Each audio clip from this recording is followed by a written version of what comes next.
할렐루야, 반갑습니다. 오늘도 이렇게 귀한 날 하나님 앞에 예배드리러 나오신 우리 성도님들 주님의 이름으로 환영합니다. 우리 다 함께 찬양하면서 기쁜 주일 예배 하나님께 드리도록 하겠습니다. 다 함께 더 원합니다. 찬양하겠습니다.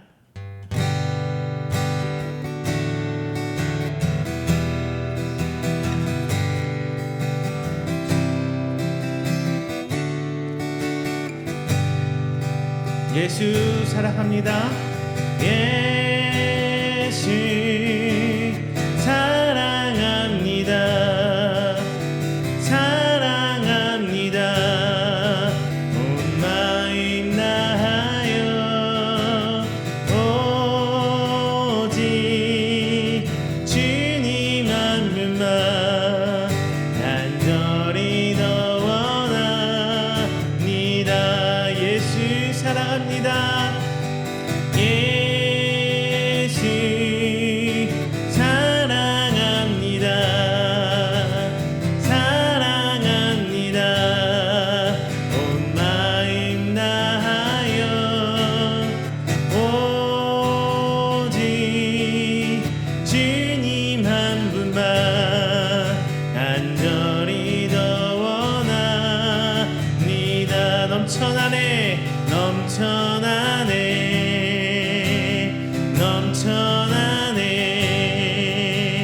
주를 향한 내 속에 갈망이 주님께로 날 이끌어 주소서. 주님을 더 원합니다. 예수 사랑합니다. 예수 사랑합니다. 사랑합니다. 온 마음 다하여 오직 주님 한 분만 간절히 더 원합니다.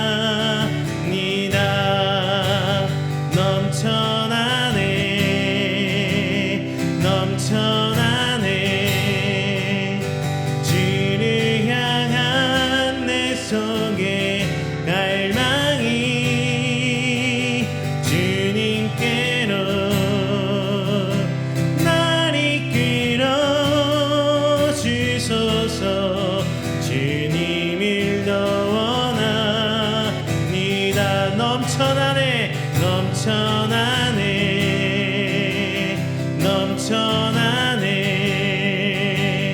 주를 향한 내 속에 갈망이 주님께로 날 이끌어 주소서. 주님을 더 원합니다.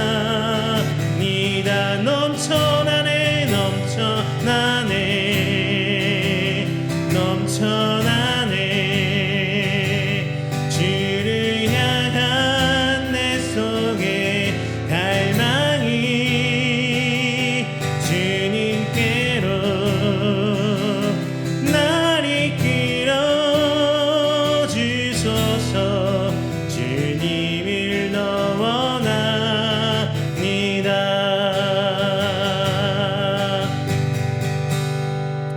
할렐루야.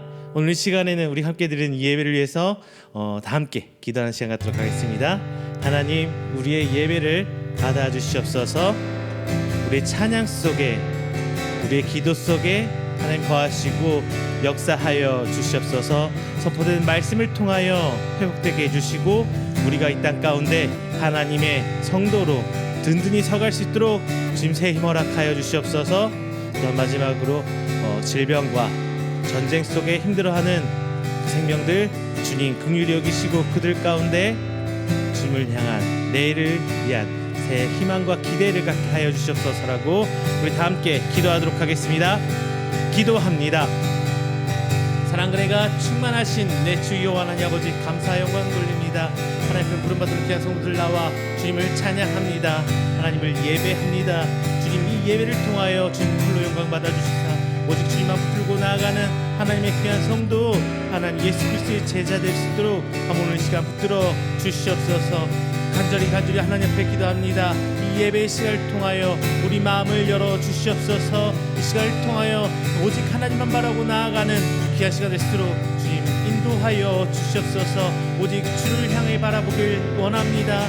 이 예배를 통하여 주님 역사하신 그 주님의 사역의 그 발걸음을 보길 원합니다. 주님 붙드시고 항상 주의 뜻 가운데 주의 말씀을 통하여 나아가는 우리 될 수 있도록 주님 붙들어 주시옵소서. 간절히 기도하는 것은 하나님 아버지 이 시간 새 힘 하나님 앞에 기대합니다.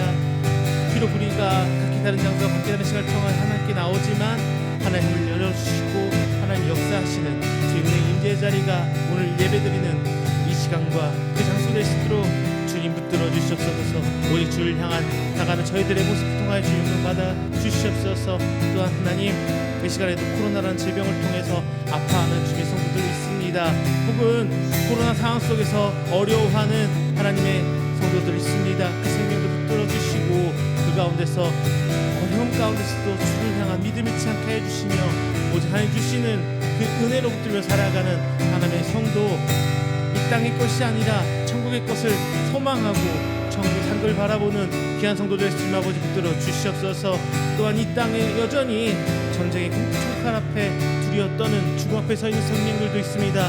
하나님 그 가운데도 은혜 베풀어 주시고 그 땅을 이끌어 나가는 지도자들에게, 위정자들에게 하나님 살아계신 하나님을 보여주시고 그 땅 가운데 희망을 품는 지도자와 그 땅 가운데 리더들이 세워질 수 있도록 주님 붙드시고 그들 가운데서 하나님을 찬양하고 예배하는 귀한 것들 될 수 있도록 주님 붙들어 주시옵소서.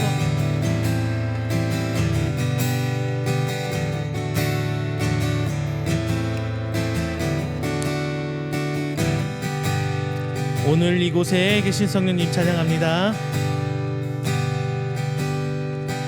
오늘 이곳에 계신 성령님 우리에게 말씀하시고 우리를 가르치소서.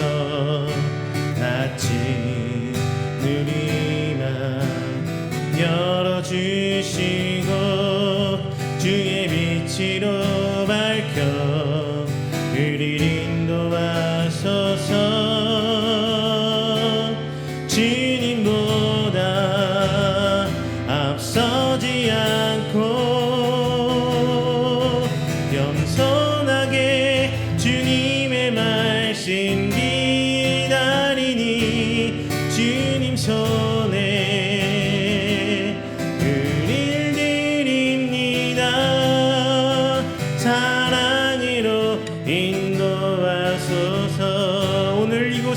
성령님 오늘 이곳에 계신 성령님 우리에게 말씀하시고 우리를 가르치소서. 낯이 우리만 열어주시고 주의 빛으로 밝혀 우리를 인도하소서. 주님보다 앞서지 않고 겸손하게 주님의 말씀 기다리니 주님 손에 우릴 드립니다. 사랑으로 인도하소서. 창조하신 모습 떠나는 우리를 예수님 닮게 믿으소서. 주님보다 앞서지 않고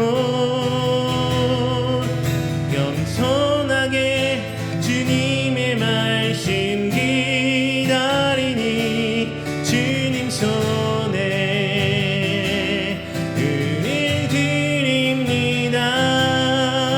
사랑으로 인도하소서.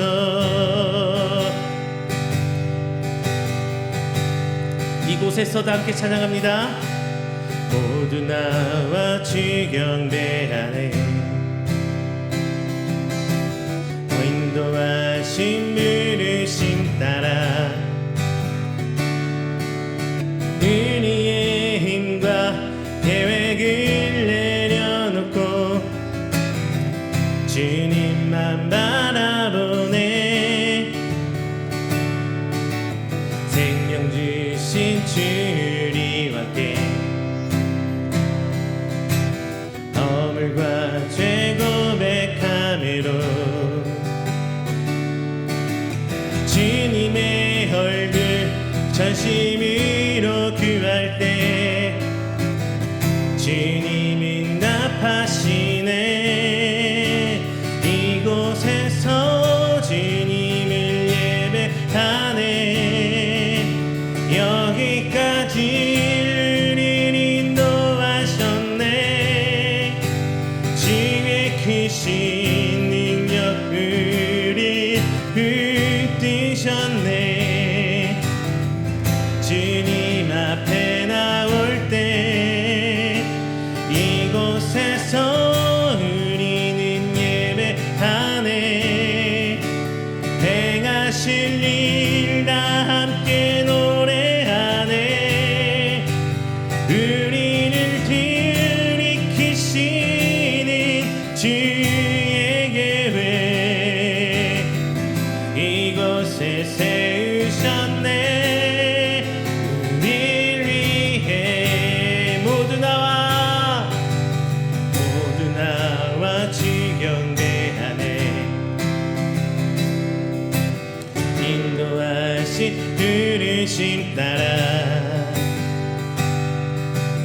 우리의 힘과 계획을 내려놓고 주님만 바라보네.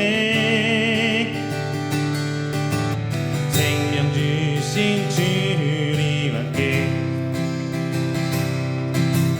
허물과 죄 고백함으로 주님의 얼굴 전심으로 구할 때 주님이 응답하시네. 이곳에서 주님을 예배하네. 여기까지 우리를 인도하셨네. 주의 크신 능력 우리 붙드셨네. 주님 앞에 나올 때 이곳에서 우리는 예배하네. 행하실 일 다 함께 노래하네. 우리를 들이키시는 주의 계획 이곳에 세우셨네. 우리를 위해 이곳에서 주님을 예배하네. 여기까지 우리를 인도하셨네. 주의 크신 능력 우리 붙드셨네. 주님 앞에 나올 때 이곳에서 우리는 예배하네. 행하실 일 다 함께 노래하네. 우리를 돌이키시는 주의 계획 이곳에 세우셨네. 우리를 위해.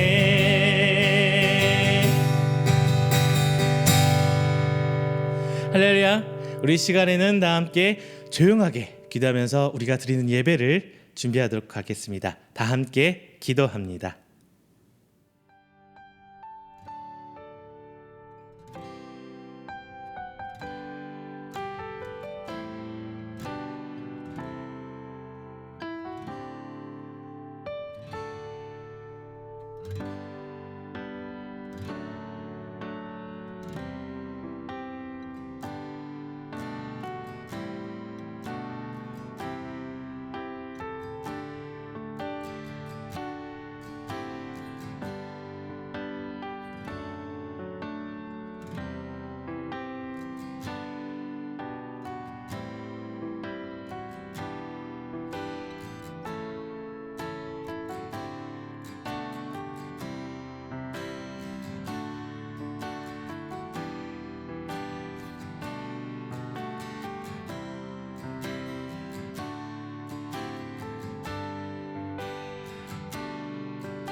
사도신경으로 우리의 신앙을 고백합니다.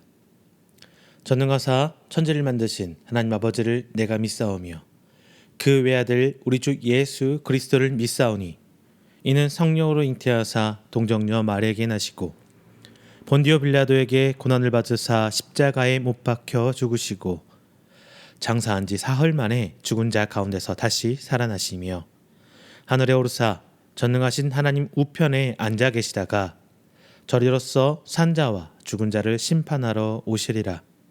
성령을 믿사오며 거룩한 공회와 성도가 서로 교통하는 것과 죄를 사하여 주시는 것과 몸이 다시 사는 것과 영원히 사는 것을 믿사옵나이다. 아멘.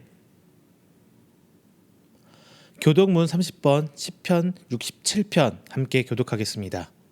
교독문 30번 시편 67편입니다. 하나님은 우리에게 은혜를 베푸사 복을 주시고 그의 얼굴빛을 우리에게 비추사 우리의 도를 땅 위에 주의 구원을 모든 나라에게 알리소서. 하나님이여 민족들이 주를 찬송하게 하시며 모든 민족들이 주를 찬송하게 하소서. 온 백성은 기쁘고 즐겁게 노래할지니 주는 민족들을 공평히 심판하시며 땅 위의 나라들을 다스리실 것임이니이다. 하나님이여 민족들이 주를 찬송하게 하시며 모든 민족으로 주를 찬송하게 하소서. 땅에 그의 소산을 내어 주었으니 하나님 곧 우리 하나님이 우리에게 복을 주시리로다. 하나님이 우리에게 복을 주시리니 땅의 모든 끝이 하나님을 경외하리로다. 아멘. 다 함께 찬송가 210장, 찬송가 210장 찬양하겠습니다.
이 시간에는 우리가 함께 드리는 이 예배를 위해서 제가 대표해서 기도하도록 하겠습니다. 기도합니다. 사랑과 은혜가 충만하신 사랑의 하느님, 먼저 감사 영광 돌립니다. 하나님 은혜로 택한 바다, 하나님의 자녀된 자로 천국 백성으로 오늘날 이 땅에서 하나님 나라를 이루며 살아갑니다. 다만 그 나라 가운데 저희들이 완전치 못해서 죄로 여전히 살아가고 있음을 이 시간 고백합니다. 하나님, 나된 것으로는 그 어떤 것도 하나님의 나라를 이룰 수 없습니다. 다만 하나님의 말씀이 내 안에 역사할 때, 성령님이 나를 들어 사용하실 때 비로소 내가 하나님 백성이 되고 하나님의 사역자로, 사명자로 살아갑니다. 그 도움을 다시 한번 기도합니다. 오늘 이 시간 예배를 통해서 하나님의 새 힘으로 나아가길 원합니다. 주님, 이 시간 하늘을 여시고 오늘 저희가 예배드리며 찬양하는 이 시간과 이 장소가 하나님의 은혜의 임재의 자리, 하나님 역사하심이 임하는 그 자리가 될 수 있도록 주님 붙들어 주시옵소서. 또한 죄된 것 이 시간 다 내려놓길 원하오니 내가 하나님 형상을 회복하며 회개하고 나아갈 수 있도록 오늘 이 시간 저희들을 붙들어 주시옵소서. 그 가운데 오늘 선포되는 말씀이 있길 원합니다. 하나님, 말씀으로 내 심령을 붙들어 주시옵소서. 변화시켜 주시옵소서. 하나님, 그 말씀이 내게 선포될 때 깨닫는 지혜 또한 이 시간 구합니다. 성님 역사하여 주시고 내가 말씀으로 아멘으로 화답하며 믿음을 고백하고 믿음을 성장시키는 귀한 시간이 되어서 그 말씀으로 오늘 한 주간 살아가는 그 사명을 감당할 수 있는 귀한 말씀이 될 수 있도록 주님 붙들어 주시옵소서. 그러나 이 땅 가운데 여전히 아파하고 힘들게 살아가는 생명들 있습니다. 그분들 긍휼히 여기시고 그 가운데서도 하나님의 역사하심, 그 기적을 체험할 수 있도록 지금 시간 그 생명들 또한 동일한 은혜로 붙들어 주시옵소서. 또 하나 기도하는 것은 우리 이음교회의 예배 처소가 준비되고 있습니다. 그 과정 붙들어 주시고 오직 하나님 은혜로만 이루어지는 예배 처소 되게 해 주시옵소서. 그와 함께하는 모든 사역들 주께서 이끄심 받아 나아가며 그 이끄심에 순응하는 믿음 또한 허락하여 주셔서 우리 이음교회가 하나님의 손길로 세워지는 귀한 교회 될 수 있도록 하나님 붙들어 주시옵소서. 이 시간 예배 시작합니다. 마치는 그 시간까지 우리 함께 하시사 오직 하나님 그 은혜만 따라 나갈 수 있도록 하나님 붙들어 주시옵소서. 이 모든 말씀 사랑이 많으신 예수님의 이름으로 기도드립니다. 아멘. 오늘 함께 은혜 나누실 말씀은 에베소서입니다. 오늘은 특별히 두 개 구절입니다. 에베소서 1장 20절부터 23절까지 말씀, 그리고 에베소서 2장 11절부터 22절까지 말씀 함께 찾아 봉독하겠습니다. 에베소서 1장 20절에서 23절 그리고 2장 11절부터 22절 말씀 함께 봉독합니다.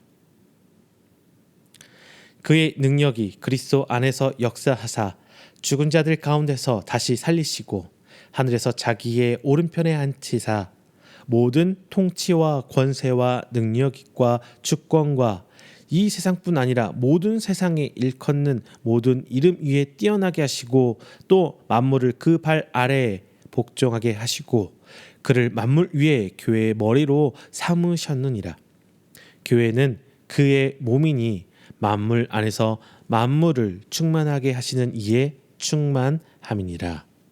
아멘. 11절입니다. 그러므로 생각하라. 너희는 그때의 육체로는 이방인이요 손으로 육체에 행한 할례를 받은 무리라 칭하는 자들로부터 할례를 받지 않은 무리라 칭함을 받는 자들이라. 그때의 너희는 그리스도 안에 있었고 이스라엘 나라 밖의 사람이라. 약속의 언약들에 대하여는 외인이요 세상에서 소망이 없고 하나님도 없는 자이더니 이제는 전에 멀리 있던 너희가 그리스도 예수 안에서 그리스도의 피로 가까워졌느니라. 그는 우리의 화평이신지라. 둘로 하나를 만드사 원수된 것 곧 중간에 막힌 담을 자기 육체로 허시고 법조문으로 된 계명의 율법을 폐하셨으니 이는 이 둘로 자기 안에서 한 새 사람을 지어 화평하게 하시고 또 십자가로 이 둘을 한 몸으로 하나님과 화목하게 하려 하심이라. 원수된 것을 십자가로 소멸하시고 또 오셔서 먼데 있는 너희에게 평안을 전하시고 가까운 데 있는 자들에게 평안을 전하셨으니 이는 그로 말미암아 우리 둘이 한 성령 안에서 아버지께 나아감을 얻게 하려 하심이라. 그러므로 이제부터 너희는 외인도 아니요 나그네도 아니요 오직 성도들과 동일한 시민이요 하나님의 권속이라. 너희는 사도들과 선지자들의 터 위에 세우심을 입은 자라. 그리스도 예수께서 친히 모퉁이 돌이 되셨느니라. 그의 안에서 건물마다 서로 연결하여 주 안에서 성전이 되어가고 너희도 성전 안에서 하나님이 거하실 초소가 되기 위하여 그리스도 예수 안에서 함께 지어져 가느니라. 아멘. 할렐루야, 반갑습니다. 지난 한 주간도 하나님 은혜 가운데 평안하셨습니까? 한 주간 하나님 은혜가 여러분의 가정 가운데 그리고 여러분의 삶의 곳곳에 하나님의 손길이 있은 줄로 믿습니다. 그리고 여러분들은 그것을 발견하면서 우리 하나님, 우리 주님, 우리 성령님께서 나와 함께 하고 계시구나 라면서 다시 한번 감격하고 감사하며 하나님의 성도로 살아가신 줄로 믿습니다. 요즘에 경제, 정치 뭐 하나 조용한 게 없네요. 요즘에 정말 시끄러운 것들 중에 하나가 우리나라 지도자 이야기인 것 같습니다. 여러 가지 이야기들이 많이 나오고 있어요. 제가 뭐 잘했다 못했다 좋냐 안 좋냐 이런 얘기 들으려고 서두에서 이런 얘기를 꺼내는 건 아닙니다. 제가 말씀드리고 싶은 건 어떤 얘기냐, 여러분께서 원하는 지도자의 모습은 어떤 모습입니까? 이런 질문 한번 드리고 싶었던 거예요. 여러분은 어떤 지도자, 어떤 모습을 원하고 계십니까? 예전에는 아마 카리스마 넘치고 강력하게 자신들을 이끌어주는 그런 지도자, 엘리트 지도 정치인들 뭐 이런 모습을 생각했을 겁니다. 하지만 요즘에는 어떤 모습들을 원하시고 계시나요? 조금 더 인간적이고 조금은 더 우리 삶에서 가깝게 느끼는 아버지 같은 모습, 동네 아저씨 같은 모습, 그러면서도 현명하게 처신을 하고 잘 들어주는 기가 있는 그런 지도자 여러분 생각하고 계시지 않습니까? 맞아요. 그런 것 같아요. 이렇게 모습이 지도자의 자기가 기대하는 지도자의 모습이 조금씩 바뀌어지고 있는 것 같아요. 교회도 마찬가지예요. 예전에 교회 목사님들 하면은 할렐루야 뭐 이렇게 목소리 내시면서 그래서 굉장히 카리스마 넘치고 앞에서 쭉쭉쭉 나를 따르라 뭐 이런 종류의 목사님들 많이 계셨습니다. 그런데 요즘 이런 종류의 목사님들 여러분 선호하십니까? 물론 개인적인 성향의 차이고 믿음의 차이기 때문에 그게 옳다 그르다의 문제를 말씀드리는 건 아니에요.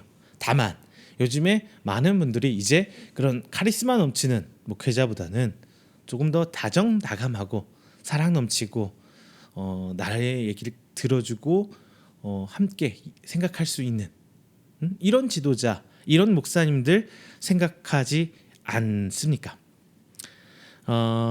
이런 이미지, 이런 모습들은 과연 어떻게 만들어진 것일까요? 이거는 하나님의 은혜 가운데 여러분의 삶 속에서 막 만들어져 가고 있는 그 그림들이 조금씩은 변해가면서 또 다른 하나님의 사역들이 그 가운데 그려지고 있지 않나 싶습니다. 오늘 본문 말씀을 가운데 그렇다면 이 지도자의 모습, 이런 목회자의 모습의 변화가 과연 오늘 본문 말씀에 어떤 연관성이 있느냐? 자, 이런 편안한 친근한 지도자를 찾는 우리의 모습은 성경 말씀 속에 그려져 있는 어떤 이미지, 그리고 모든 권세와 능력과 주권과 통치보다 혹은 높고 만물을 그 발 아래 복종시킨다는 모든 성경 오늘 본문 말씀에 있는 그런 장엄하고 뭐 이런 분위기의 말씀은 좀 익숙하지 않으실 거예요. 그런데 오늘 성경에서 바울은 에베소서에서 하나님은 그리스도를 이 세상의 모든 통치와 권세와 능력과 주권 위에 뛰어나게 하시고 만물을 그 발 아래 복종하셨다 이런 말씀을 하고 계세요. 모든 주권, 능력, 통치 이것들은 뭘 상징하는 겁니까? 바로 힘을 상징하는 단어들이죠. 그래서 세상의 모든 권력과 힘이 예수님에게 주님이라고 부르면서 세상을 살아가는 사람들에게 이 말씀은 크게 이의가 없어요. 뭐 당연하지 이렇게 생각할 수 있지만 솔직히 여러분 생각해 보세요. 오늘 본문 말씀 보면서 주권, 능력, 통치 뭐 이런 단어가 올 때 막 가슴이 뛰고 뜨겁고 뭐 이렇게 다가오십니까? 당장 저부터가 그러지 않아요. 현실에서 이런 단어의 의미들이 크게 와닿지 않아서입니다. 그래서 말이죠. 예수님을 믿고 하나님을 믿고 성령님을 믿는 우리들도 과연 이런 일들이 모든 주권과 권세와 통치 이런 일들이 주님에게 다 있을지 궁금해하며 신앙생활하고 있어요. 그 사이에서 뭐 서양으로 치면 중세, 지금 우리로 따지면 한 90년대 세월의 차이가 개분 좀 있죠. 하지만 그 정도로 부흥이 일어나고 오직 하나님 말씀이라면 모든 걸 다 할 수 있었던 그 시절이라면 모를까. 요즘처럼 말이죠. 교회가 세상으로 손가락질을 당하고 목회자들이 신뢰를 잃어가고 힘을 잃어가면서 점점점 이 땅 가운데 기독교인, 교회가 설 자리가 없어지는 지금에 과연 이런 말씀이 얼마나 우리에게 와 닿을 수 있겠느냐, 이런 말씀입니다. 만물이 예수님의 발 아래 복종하고 예수님의 권력과 힘이 어느 통치자의 권력보다 뛰어나서 예수님이 온 세상을 다스린다는 이런 말씀은 전혀 우리 가슴에, 우리 삶에서 다가오지 않습니다. 특히 지금 이 시절 돌아보건대 어때요? 점점 기독교인들은 줄어만 가고 있습니다. 예수님 믿고 따라오는 사람이 없어지고 있다는 말씀이에요. 아마 시간이 가면 갈수록 상황이 더 어려워질 거고요. 점점점 세상은 악해져만 가고 지금 우리들의 교회도 아마도 더 많이 세속화될 걸로 생각합니다. 물론 이거는 제 개인적인 생각이지만 역사적으로 볼 때 그래 왔어요. 자, 하나님을 대적하고 거부하는 사람들이 늘어만 가는 시절입니다. 이런 세상을 보면 성경의 이런 말씀들은 참 공감이 안 될 때가 많이 있어요. 본문의 예배소 교회를 보면 어떨까요? 지금 우리의 상황은 훨씬, 우리 상황보다 훨씬 더 어려운 교회 상황이었을 거예요. 외부적인 핍박, 내부적으로 여러 가지 이단에 힘들고 여러 가지 상황 가운데서요. 그런데 에베소 교인들에게 본문이 이런 말은 꿈과 같은 이야기였을 겁니다. 그나마 복음의 역사가 왕성히 일어나고 교회가 부흥할 때 사도 바울이 이런 얘기를 했다면 아마 이해라도 할 수 있을 거예요. 그런데 오늘 본문의 상황은 교회가 부흥함에 따라 생계가 힘들어진, 우상을 만들어 팔던 사람들과 시민들의 폭동에 의해 속수무책 도망가는 상황이었습니다. 이런 폭동에 도망갔던 바울이 에베소 교회를 향해 이런 말을 했다면 뜬구름 얘기가 되겠죠. 이런 얘기예요. 하나님 안 믿는 사람들이 폭동을 일으켜요. 저 예수쟁이들 다 죽여야 돼! 우르르르 몰려 나옵니다. 그 와중에 교회의 지도자 바울은 도망갔어요. 그러면서 에베소 교인을 향해 이런 얘기를 합니다. 하나님의 통치 아래 이 세상의 모든 것은 있을 거야. 이 세상의 어떤 권세보다 예수님의, 우리 주님의 권세는 더 크신 거, 이런 말을 하고 있다는 거예요. 물론 사도 바울이 이 말을 하는 것은 당시 그 시점 콕 집어서 얘기하는 것을 넘어서서 마지막 때, 마지막 심판의 때를 기대하면서 하는 말일 수도 있습니다. 그리고 지금 당장은 힘들지만 예수님이 다시 오시면 된다는 이런 믿음, 마지막 때만 된다면, 마지막 때가 된다면 다 이루어진다는 그 믿음으로 참고 기다릴 수밖에 없었습니다. 그런데 마냥 이렇게 참고 인내하며 기다리는 것도 쉽지만은 않은 일이에요. 정말 답답한 상황입니다. 그 당시 에베소 교인들에게 예수님은 금방 다시 오실 줄 알았어요. 그래서 순교도 하고 재산도 다 바쳐서 교회에 다 함께 하는 그런 시절이었단 말이에요. 그런데 이렇게 금방 오실 것만 같았던 예수님이 2000년이 지난 지금까지도 그 소식은 감감무소식이에요. 바울이 말한 그 약속만 믿고 하루하루를 기다리며 살기엔 이 본문의 이야기들은 너무 요원하고 막연한 이야기입니다.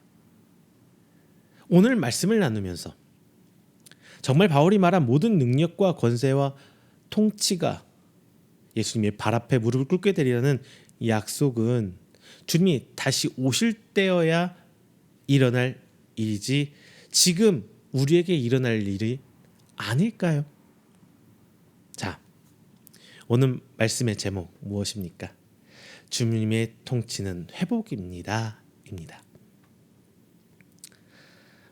오늘 말씀을 생각하면서 제가 몇 가지 질문 서두에서 드렸던 이 질문들을 생각하면서 사도 바울의 말과 말씀과 그리고 제목을 생각하면서 오늘 하나님이 우리에게 주시는 그 통치란 그 권세란 무엇인지 그리고 그게 어떤 식으로 우리에게 나타나게 되는지 한번 은혜 나눠 보도록 하겠습니다. 먼저 첫 번째입니다. 우리 주님의 통치를 회복해라입니다. 여러분, 우리 주님의 그 통치를 회복하시길 바랍니다. 회복하라. 자, 저는 말씀을 준비하면서 생각했어요. 말씀을 준비하면 어떤 생각을 했느냐? 내가 말씀을 전해서 좋아하는 단어가 무엇일까? 그런데 제일 좋아하는 단어가 바로 이것이더라고요. 드러내라. 저는 이 말씀 참 이 말 좋아해요. 왜냐하면은 진짜 믿음은요 말뿐인 믿음, 교회 안에서 만난 썬데이 크리스찬 혹은 이 안에서만 지켜지는 하나님의 말씀은 오직 교회 안에서만 이루어지나요? 아니죠. 밖에서도 이루어져야 되는데 교회 안에서만 그럴듯하게 살아가는 그런 삶이 아니라 드러냄을 수반하는 것이기 때문입니다. 드러남이 없는 믿음은 믿는 믿음이 아니에요. 이것은 믿음이 아니라 그냥 아는 것이고 믿는 척 하는 것이라고 저는 말씀드리고 싶어요. 저 역시 예수님의 재림을 믿습니다. 그리고 오늘 본문의 말씀이 주님의 재림 때 이루어지고 완성될 거라는 것은 저도 확신합니다. 다만 오늘 본문의 말씀이 오직 재림 때에만 일어날 일은 아니라고 생각합니다. 아니라고 믿습니다.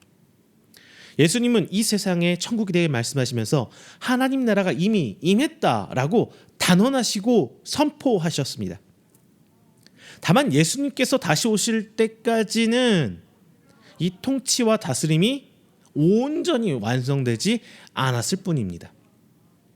그래서 우리는 이미 임하였지만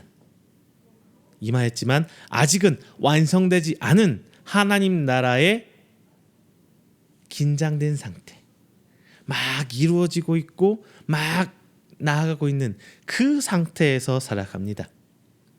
그래서 막연히 임할 하나님 나라를 기다리는 은신처로 교회를 생각할 때도 있어요. 그런데 이건 아니에요. 그 은신처, 방주가 교회가 될 수 없습니다.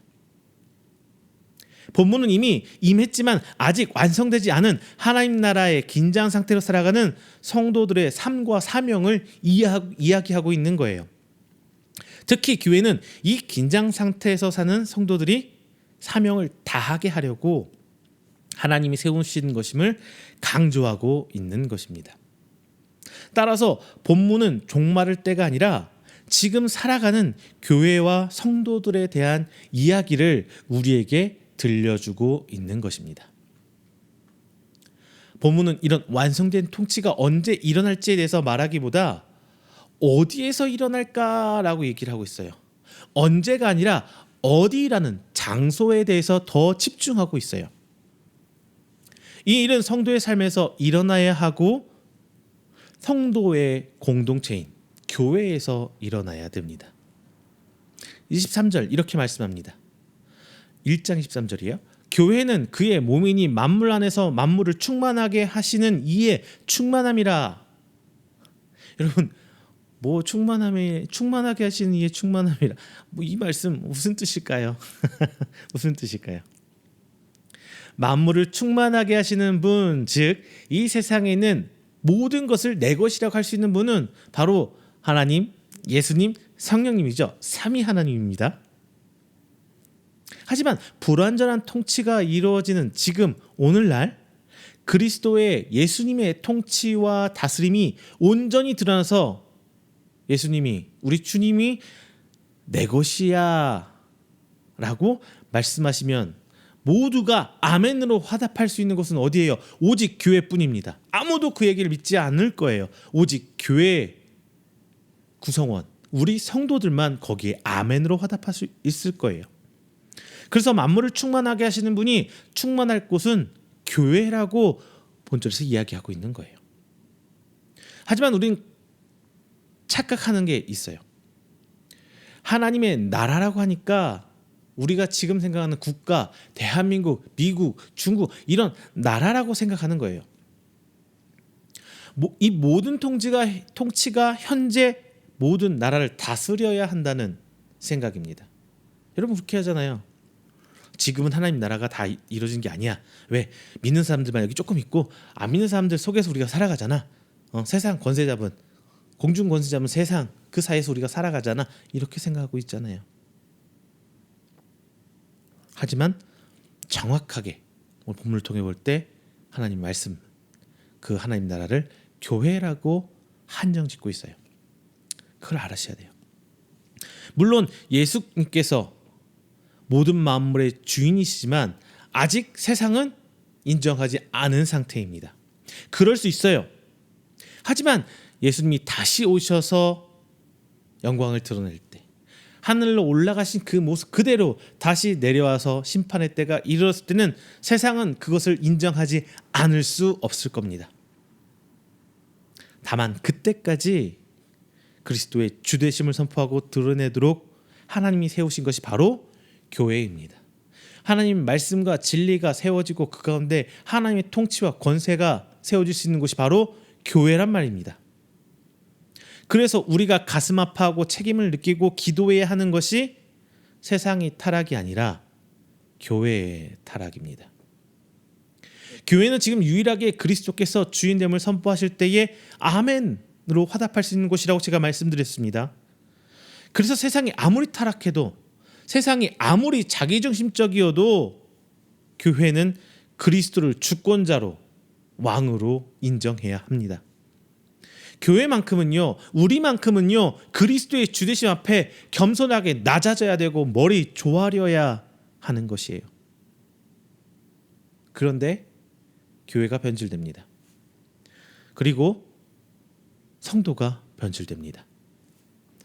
세상에서 인정받지 못하는 예수님이 이제 교회에서조차 그 주권과 통치를 주장할 수 없게 된 상태로 변질되고 있는 거예요.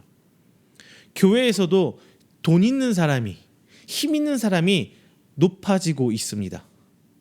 세상 사람들이 아무리 예수님을 욕하고 교회는 그리스도가 주인이고 머리가 되어야 하는데 사람이 주인이 되려 하고 사람이 높아지려 합니다. 예수님의 뜻보다 인간의 편리와 요구가 더 존중되고 있어요. 어디에서요? 바로 교회에서요. 예수님의 이름을 이용해서 대접받으려는 사람이 많아도 예수님 앞에 나와서 예수님이 나의 주인이라고 고백하는 사람은 점점 줄어가고 있습니다. 교회가 커지고 부흥한다고 해서 교인이 많아지면 뭐합니까? 개인이 부자가 되고 지위가 높아지면 하나님 앞에 뭐합니까? 진정으로 그리스도의 주권이 회복되어 예수님의 말씀이 가장 권위가 있고 하나님의 주권이 회복되어 이 말씀이 가장 권위가 있어서 예수님이 가장 중요한 것이 되지 않는다면 그것은 성경이 말하는 교회가 아니고 성도가 아닐 것입니다. 옛날에는 예수님이 원하는 대로 살기 위해서 무시무시한 로마의 권력에도 머리 숙이지 않고 고개 숙이지 않아서 교회가 욕을 먹었어요. 그런데 오늘날에는 돈에도 고개를 숙이고 조그마한 자기 편리와 이익 앞에 고개를 숙이고 세상 권세와 지위 앞에 그냥 쉽게 유혹받고 타협해서 지금 교회가 욕을 먹고 있잖아요. 예배도 그리스도의 주되심을 믿고 오직 주권이 그리스도께 있다는 고백의 행위입니다. 전도와 선교도 이 모든 권세가 예수님께 있다는 우리의 고백의 행위예요. 온유하고 겸손한 성도의 교제도 바로 이런 믿음의 행위입니다. 왜 말씀에 순종하고 있는 것 자체가 그 믿음의 행위라는 거예요. 그리고 이 고백의 장소가 교회이기 때문에 사도 바울은 도망가는 와중에서도 교회를 포기할 수 없었습니다. 비록 요즘은 교회가 성도가 주님이 머리라는 말이 무색할 만큼 세속화되고 타락하는 것처럼 보일지라도 우리가 포기할 수 없는 이유가 바로 그것이에요. 그렇다면 교회는 그리고 성도는 어떻게 세상에 그 다른 점을 드러내야 할까요? 우리가 전하는 복음의 능력은 어떻게 나타나야 할까요? 그 이유 두 번째, 주님의 통치로 회복하라입니다. 첫 번째는 주님의 통치를 회복하라. 주님의 통치를 받는 것을 우리가 회복해야 된다는 거고, 그리고 이제 두 번째는 주님의 통치로 예수님의 그 통참을 받아 우리가 회복돼야 된다는 거예요. 주님의 통치로 회복하라.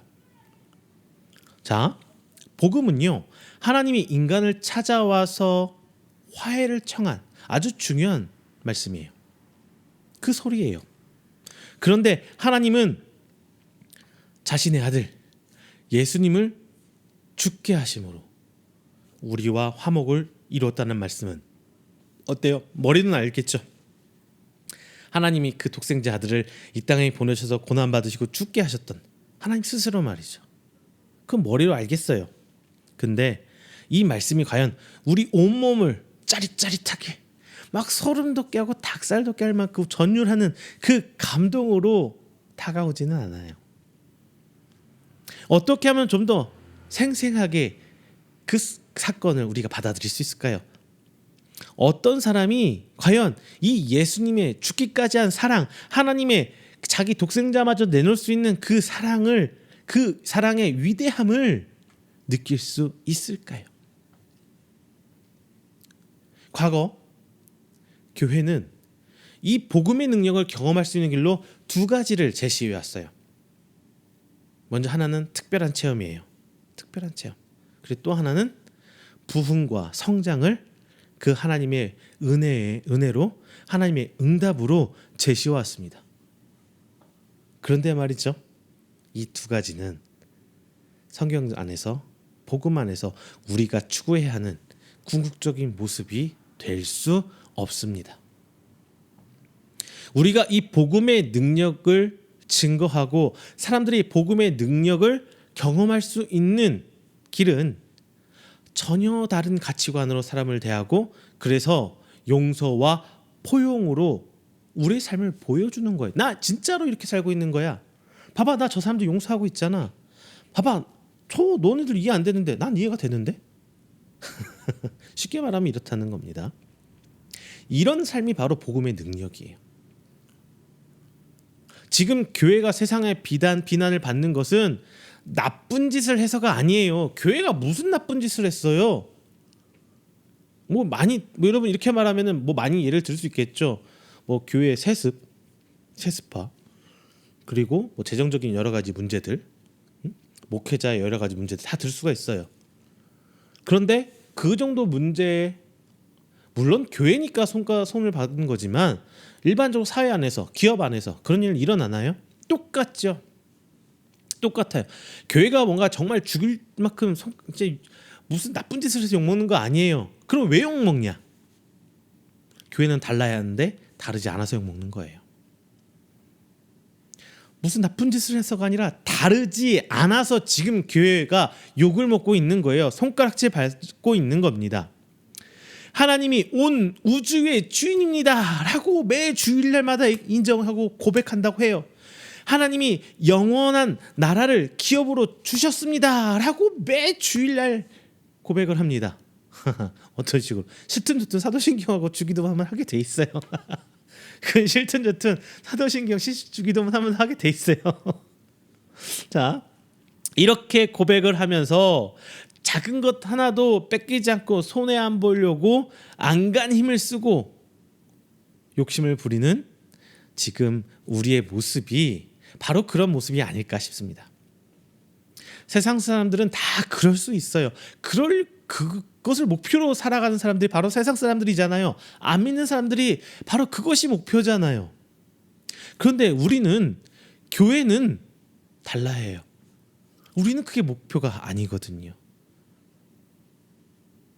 우리는 오늘 성경 말씀, 본문 말씀 독특하게 그럴 수 없습니다. 정말 유명한 사람들은 이렇게 해요. 목표를 이루라. 목표를 이루라고 이렇게 얘기합니다. 교회에서도 그 얘기 하잖아요. 여러분이 높은 곳에, 높은 지위에 올라가세요. 성공하세요. 하나님 복 주시면 응답 받으세요. 부자 되세요. 이렇게 말씀해 주잖아요. 그 말씀들, 즉 높은 자리를 차지하고 영향력을 발휘하는 그 위치에 가라는 겁니다. 자, 그래서 복음을 전달하라는 거예요. 그 위치에 가서 복음을 전달하라는 거예요. 자, 무슨 말인지는 알겠어요. 그게 뭐 틀렸다 맞다 이런 문제는 아닌 것 같고요. 무슨 말인지는 알겠습니다. 다만 사람들이 복음 그 자체에 감동하고 하나님 그 자체에 매료되어서 교회에 오는 것이 아니라 그 목표를 이룬다는 것, 그 권력이라는 힘에 매료되어서 기독교가 된다는 사실을 우리는 잊으면 안 돼요. 그런 것들로 말미암아 교회가 사람 숫자가 늘어나 왔어요. 과거에 현실적으로. 예수 믿으면 복 받아요. 예수 믿으면 치료 받아요. 예수 믿으면 자녀가 잘 돼요. 이런 말들로 인해서 실제로 교회는 성장해 왔습니다. 우리 역사가 그랬잖아요. 제가 드리는 말씀이 우리 다 실패자가 되고 가난하게 살아야 됩니다. 이 말은 아닙니다. 그리고 높은 자에 올라가지 말아라. 이런 말은 더더욱도 아니고요. 그런데 중요한 것은 뭐냐? 내가 높은 자리에 있고 내가 가진 돈이 많고 내 자녀가 잘 돼서 막 자랑할 게 많은 이런 것을 넘어서서 성경 말씀 안에 있는 그 목표대로 특별히 세상과 다름을 보여줄 수 있는 그 무엇인가가 있느냐는 겁니다. 일반적인 조직뿐만 아니라 교회 안에서도 차별과 분리가 보이잖아요. 차별도 보이고 분리도 보여요. 그뿐 아니라 몇 년을 함께 교회 생활하다 보면 이 사람 저 사람 어때요? 밥 먹어가는 모습 보이죠? 싸움하고 다투고 삐지고 이런 모습 보이잖아요. 또 함께 있기 불편한 사람들이 생겨날 수밖에 없어요. 사람 사는 곳이지만니까요. 그런데 이런 상황들을 어쩔 수 없는 현상으로 받아들이는 건다면 우리는 어때요?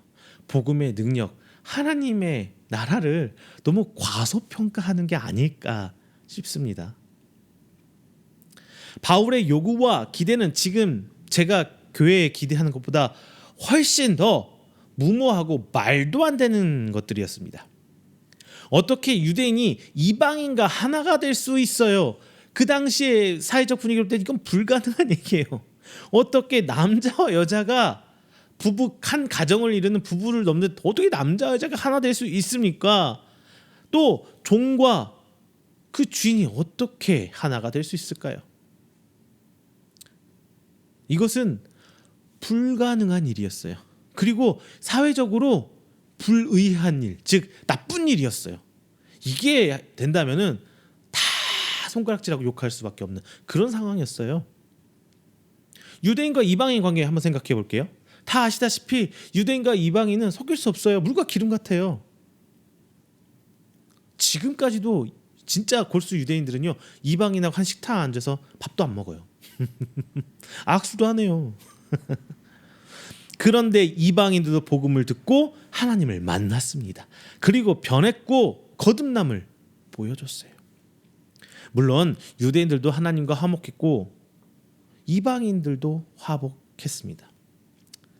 신앙이 하나님과의 관계 회복만 생각한다면 여기까지만 되는 거예요. 그런데 이방인도 예수 그리스도를 믿을 수 있고 유대인도 그냥 예수님 메시아로 믿으면 됐잖아요. 유대인은 유대인들끼리, 이방인은 이방인들끼리 잘 먹고 잘 살면 되는 건데, 사람들이 생각하는 신앙은 바로 이런 그냥 하나님과의 관계 회복만 하면 되는 건데, 그런데 성경은 그렇게 얘기하고 있지 않습니다. 에베소서 2장에서 바울은 이런 생각과 완전히 다름을 보여주고 있어요. 바울은 이방인과 유대인 모두 하나님의 자녀가 되었다고 말합니다. 2장 14절 말씀, 그는 우리의 화평이신지라 둘로 하나를 만드사 원수된 것 곧 중간에 막힌 담을 자기 육체로 허시고. 자, 여기서 중간에 막힌 담을 성소와 지성소의 휘장, 가로막던 휘장으로 많이들 생각해 하실 거예요. 그렇게 생각해도 왔고요. 그런데 휘장과 담은 분명히 다른 단어예요. 즉 이방인과 유대인의 그 관계에서 막힌 것을 허물으란 말씀입니다. 바울은 엄청난 선언을 하고 있는 거예요. 당신은 상상도 할 수 없는 것을 지금 선언하고 있는 것입니다. 예수 그리스도의 죽음은 단순히 하나님과 인간 사이를 회복하게 한 사건이 아니라 인간과 인간 사이에도 화목하게 해주는 사건이라는 것입니다. 그리고 바울은 계속 이야기합니다. 2장 15절, 법조문으로 된 계명의 율법을 폐하셨으니 이는 둘로 자기 안에서 한 새 사람을 지어 화평하게 하시고. 자, 율법을 완성하신 것도 이방인과 유대인이 하나 되도록 하기 위함이라고 사도 바울은 얘기하고 있어요. 더 말씀 이어서 볼게요. 16절, 또 십자가로 이 둘을 한 몸으로 하나님과 화목하게 하려 하심이라 원수된 것을 십자가로 소멸하시고. 바울은 십자가의 죽음이 단순히 인류의 화목을 위한 것이라고 말하지 않습니다. 십자가의 죽음은 하나님과 인간의 관계를 회복시키는 화목 사건입니다. 그런데 십자가의 사건이 하나님과 인간의 화목을 가능하게 만든 사건이기 때문에 이 사건은 하나님과 인간 사이도 회복이 됐는데 너희들 회복 안 될 게 뭐야? 이런 말씀이라는 거예요. 즉 인간을 하나 되게 하는 사건이라고 말하고 있습니다. 하나님과 인간을 화목하게 한 것이 복음인데 이 복음의 능력을 세상에 보여주고 그 복음의 능력을 우리 삶 가운데 경험할 수 있는 최선의 길은 바로 무엇일까요? 원수를 용서함이고 원수와 하나됨입니다. 바울은 십자가로 서로 원수되었던 둘이 하나가 되어서 하나님과 화목하게 하신 것이라고 16절에 분명히 선포하고 있습니다. 여러분, 이제 지금 우리가 당면한 문제가 지금 보이십니까? 교회의 문제가 지금 보이고 계십니까? 십자가로 소멸한 것, 그리스도의 육체로 헐어버린 것은 단순히 사람과 하나님과의 막힌 벽만이 아닙니다. 하나님과의 관계를 회복시키심으로 원수되었던 자들이 하나 되도록 다 허물어버린 거예요. 이것이 바로 복음의 엄청난 능력입니다. 그런데 우리의 신앙을 바라보건대 우리 안에 쌓여진 그 담은 너무나 높습니다. 오직 개인과 하나님과의 관계의 회복만 중시한 채 주변 사람과의 관계는 두터운 담을 쌓고 오히려 경계하고 경쟁합니다. 그러면서 오직 하나님만 잘 섬기면 된다라고 이야기하고 있어요. 예수 그리스도의 십자가 은혜, 하나님과 인간을 화목하게 한 이 은혜는 이방인과 유대인도, 종과 주인도, 여자와 남자도 하나 되게 할 수 있는 능력의 복음인 것입니다. 세상은 아직 그럴 수 없어도 적어도 교회는 그런 장소이어야 하고 그런 곳이어야 합니다. 그 성도는 그리고 그렇게 살아가야 합니다. 그래야 구원의 은혜를 아는 사람들의 모임, 교회가 될 수 있는 것입니다. 그래서 특히 약하고 소외되고 어려운 사람을 찾아가서 우리는 품어서 그 벽을 헐어야 할 것입니다. 자, 오늘 말씀 뵙겠습니다. 교회 안에서 교회와 성도가 세속화되었음을 가장 잘 보여주는 예가 무엇일까요? 바로 교회 안에서 차별이 일어나고 있으면 세속화되고 있는 거예요. 내가 누군가를 차별하고 있다면 나도 지금 세속화되고 있다는 거예요. 구별이란 단어를 쓰면서 그럴듯하게 미화합니다. 그래서 소유와 신분에 대해서 사람의 가치를 평가하는 차별이 교회를 교회답지 못하게, 성도를 성도답지 못하게 하고 있습니다. 소유와 신분에 의한 차별, 이것이 어쩔 수 없는 거야. 많이 가진 만큼 많이 배웠기 때문에, 그리고 많은 능력과 많은 할 수 있는 것들이 많기 때문에 이렇게 얘기한다면 그건 무엇입니까? 바로 복음의 능력을 무시한 것이고 말씀을 반절만 하는 거예요. 그래서 성도의 정체성을 잃어버린 것입니다. 본장의 말씀은 딱딱한 선포 선언이기보다 어떻게 보면 사도 바울의 아주 따뜻한 위로의 말씀입니다. 2장 19절 제가 읽어드릴게요. 이제부터 너희는 외인도 아니요 나그네도 아니요 오직 성도들과 동일한 시민이요 하나님의 권속이라. 예수님의 이름을 믿어 주라 고백하고 그리스도인이 되는 일이 이방인들에게는 정말 특별하게, 유대인들보다 더 특별하게 어려운 일이었습니다. 단순히 옛날에 즐기고 있던 것을 끊고 건전하고 검소하게 하는 것이 힘든 게 아니에요. 당시 기독교를 여전히 유대교의 일부로 보고 있는 보통 유대인을 제외한 사람들, 그 사람들의 눈에는 마치 유대인으로 전향하려는 것으로 보여서 사회적으로 핍박과 조롱의 대상이 되는 거예요. 바로 그게 가장 무서운 것입니다.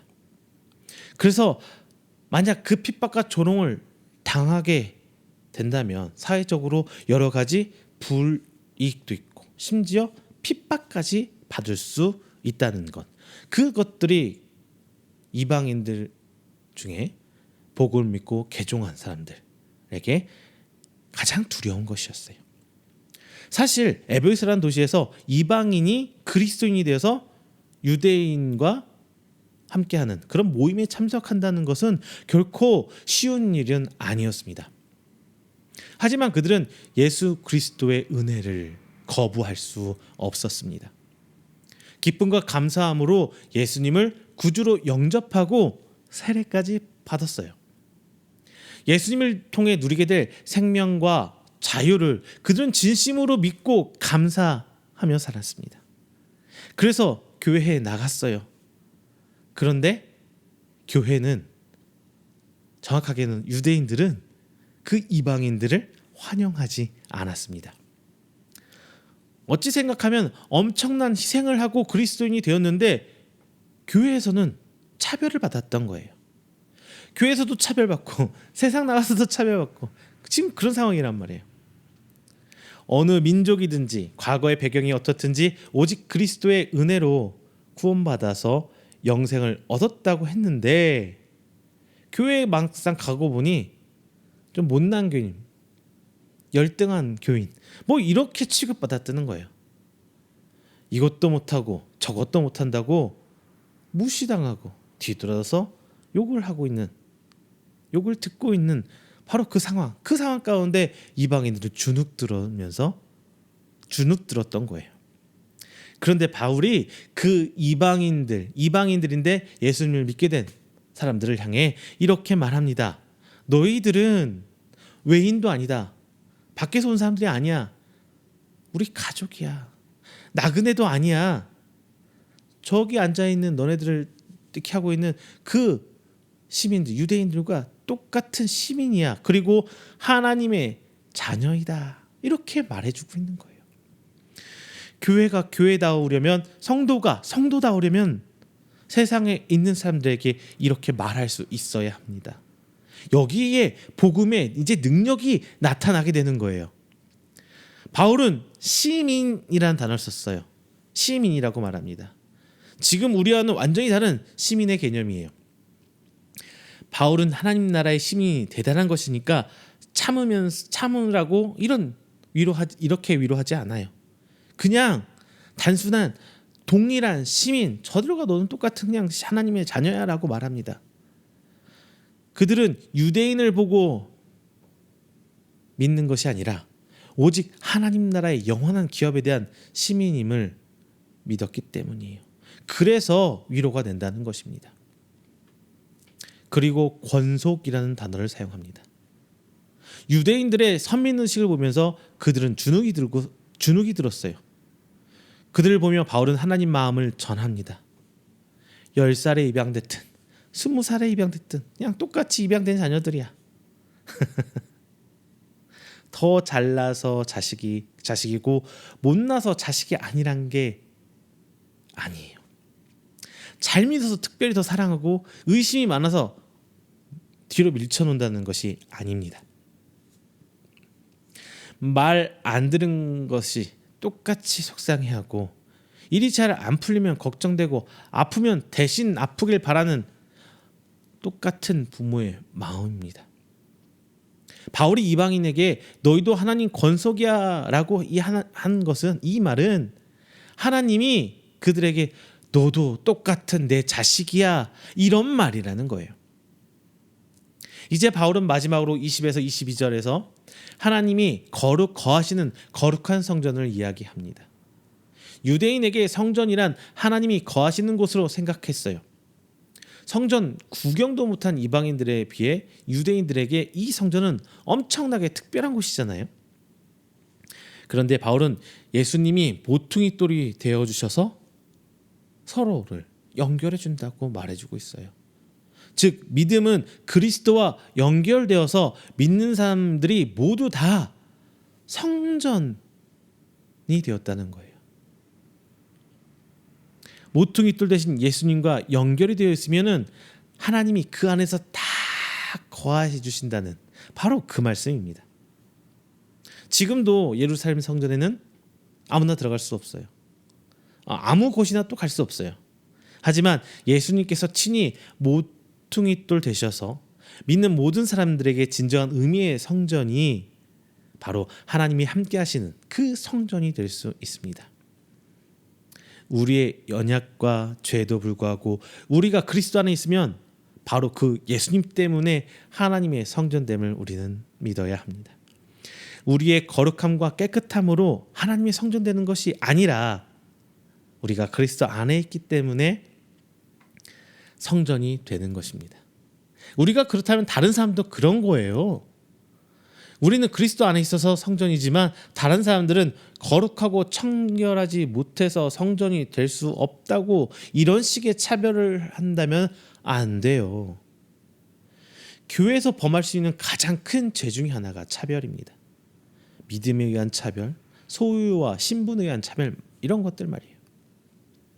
그리고 이것은 우리가 성전됨을 말할 때 내 안에서 다른 누군가를 차별한다면 이것 또한 죄가 된다는 것을 기억하시길 바랍니다. 자, 오늘 말씀 주님의 통치는 회복입니다라는 제목으로 함께 은혜 나눴습니다. 우리는 하나하나 모두 하나님의 성전입니다. 교회만 성전이다, 이건 아니에요. 구약에 말하는 성전입니다. 하나님께서 거하시는 그 성전 말입니다. 그런데 이 성전이 교회를 포함해서 내가 점점 죄로 얼룩져가고 있는 거예요. 이 죄는 차별이라는 것으로 점점 복음의 힘을 잃게 합니다. 우리는 힘을 잃어버린 복음이 아니라 이제 그 복음을 회복해야 하는 것입니다. 이 회복을 위해서 내가 세상과 구분되어야 하지 교회 안에서 누군가를 차별해서는 안 되는 것입니다.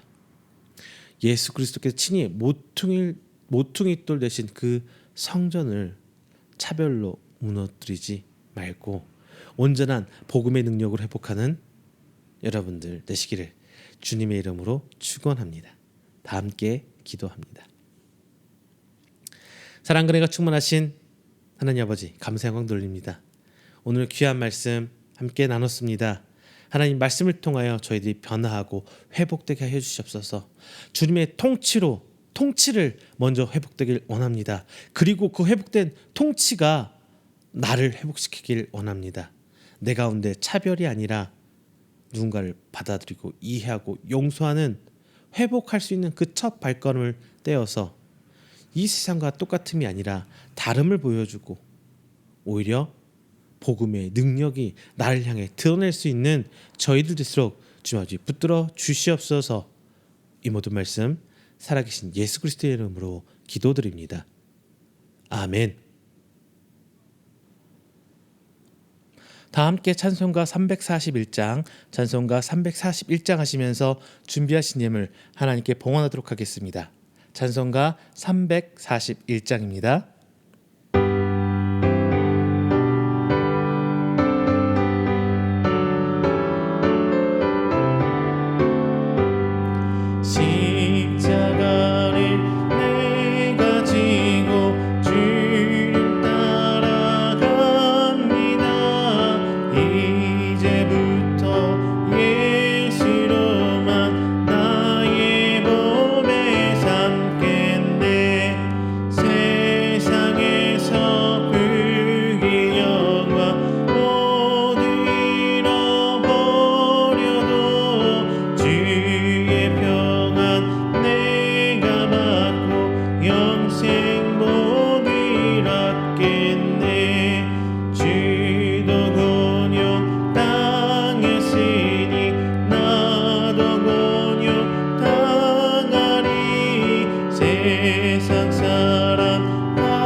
이 시간에는 우리가 함께 드리는 귀한 예물을 위해서 축복 기도하겠습니다. 다 함께 기도합니다. 사랑이 많으신 하나님 아버지, 감사 영광 돌립니다. 하나님께서 허락하신 귀한 은혜 가운데 한 주간 삶을 살아오고 또 새 한 주를 시작하며 하나님께 예배하고자 이 자리에 나왔습니다. 또한 하나님께 감사의 예배를 드리며 빈손이 오지 않고 하나님께 귀한 예물로 우리의 믿음을 고백합니다. 하나님 귀한 거 받아주시고 드린 손길 하나하나 주께서 기억하여 주시사 하나님께서 이루시는 그 복된 사역 가운데 사용받는 귀한 하나님의 성도 되시도록 주님 붙들어 주시옵소서.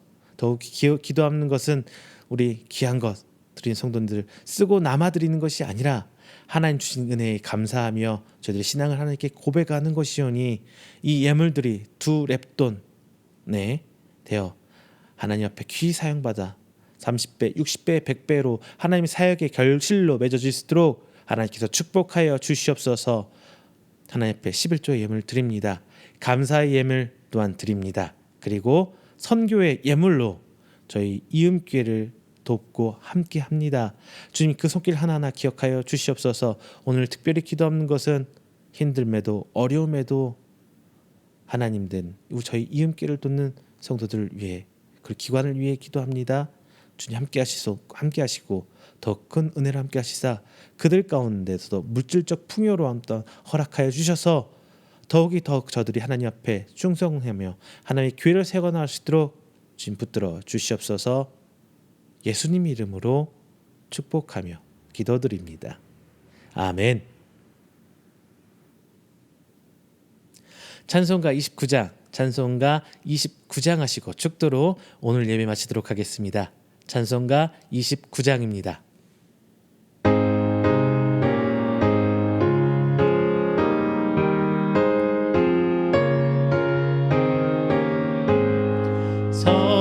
성도여 다 함께 할렐루야 아멘. 주 찬양하여라 할렐루야 아멘. 주 보좌 앞에서 택하신 은혜를 다 찬송하여라 할렐루야 아멘. 만문을 열어라 할렐루야 아멘. 온 하늘을 여라 할렐루야 아멘. 인도자 되시며 진리가 되신 주 그 사랑 끝없다 할렐루야 아멘. 주 찬양하여라 할렐루야 아멘. 찬양은 끝없다 할렐루야 아멘. 거룩한 집에서 주인총 기리며 늘 찬송 부르자 할렐루야 아멘. 축도합니다. 여호와는 내게 복을 주시고 너를 지키시기를 원하며 여호와는 그의 얼굴을 내게 비추사 은혜 베푸시기를 원하며 여호와는 그 얼굴을 내게로 향하여 두사 평강 주시기를 원하노라. 이제는 우리 주 예수 그리스도의 은혜와 하나님의 사랑하심과 성령님의 교통 교제하심이 오늘 이 자리에 나와 하나님을 예배하고 선포된 말씀으로 하여금 주님의 통치를 회복하고 주님의 통치로 회복되기를 원하는 우리 성도들의 머리 위에와 그의 가정과 사업장과 직장 그리고 그가 계획하던 모든 행사 위에 영원토록 함께 있을지어다. 아멘.